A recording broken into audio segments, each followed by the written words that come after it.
Minecraft might be the oldest game we've played together. We used to play on a shitty LAN world with spotty dorm internet before setting up our own boyfriend-girlfriend server. When we get sucked in, we end up going pretty hard. Luckily, there's plenty of grass to touch. All it takes is a creeper blowing up at the wrong place at the wrong time, and we'll put this game down for months. But it's a risk I'm willing to take for the sake of riding Lego horses.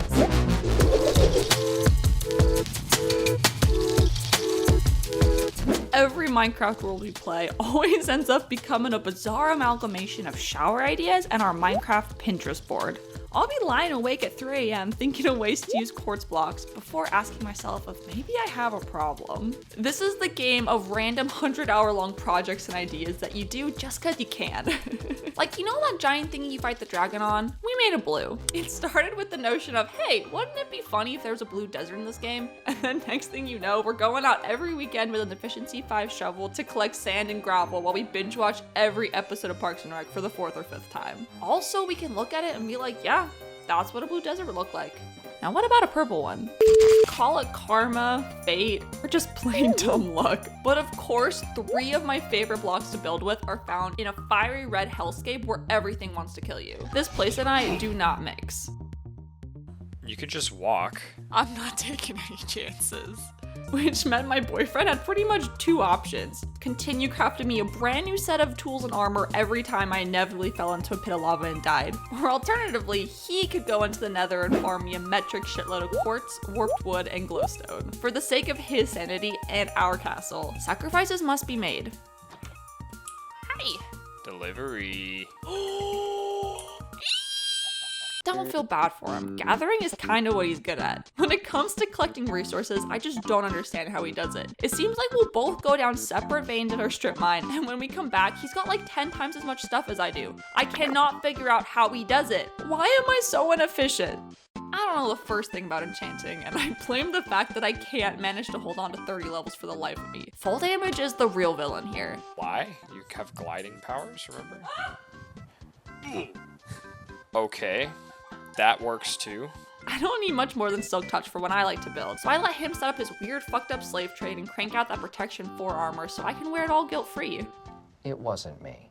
They're trying to make me an scapegoat. Long ago, when I first got a Minecraft account, I learned you could design custom skins for your character. I ended up staying up all night painting this glorious baby blue solid texture outfit, which might not seem like much to the untrained eye, but to the mind of an adolescent young adult fiction reader, this was bitchin'. To this day, he and I are both still rocking our homemade Minecraft skins from way back when, and we just don't have the heart to change them. These skins are like 3 times as old as our relationship, and hopefully they both last forever. Today's video is brought to you by SquarePlace. SquarePlace is an equilateral area meant to help couples cope with quadratic questions. They are an out-of-the-box polygon with 4 sides of equal distance and always approach things from the right angle. Use alpha code BOYMeetsSquare for a small discount on your next shulker.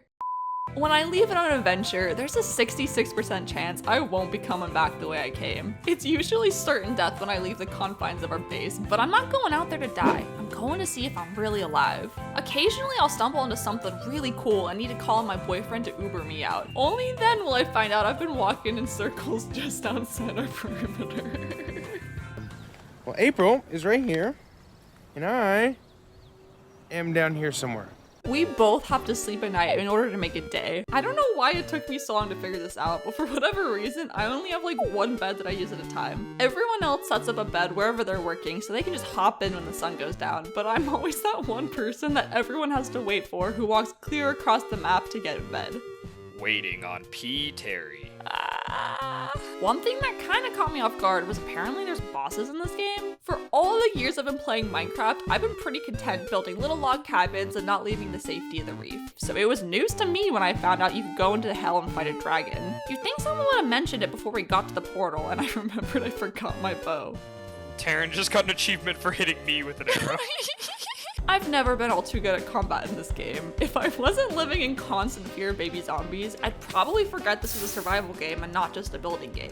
But as soon as nighttime hits, I make a mad panic to find a bed because I know better than to stay out past curfew in Minecraft. Does anyone like spending 2 hours building a house only to look away from the screen for a minute and then have some jackass come and blow it all up?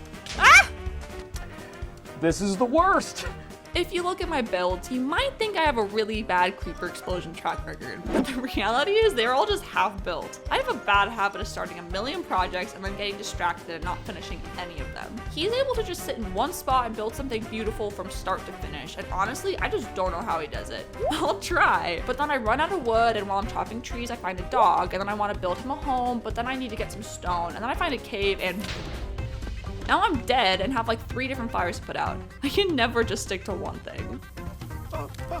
Speaking of fires, I'm not allowed to play with flint and steel anymore. It was kind of funny when I would constantly burn my house down trying to add a fireplace to the living room, but the last straw was when I accidentally burnt down my boyfriend's. I tried pouring water on it, but that somehow just made everything worse. He's got to put flint and steel somewhere up high where the girlfriends can't reach. Otherwise, this whole damn forest is gonna go up in flames. Wanna blow us all to shit, Sherlock?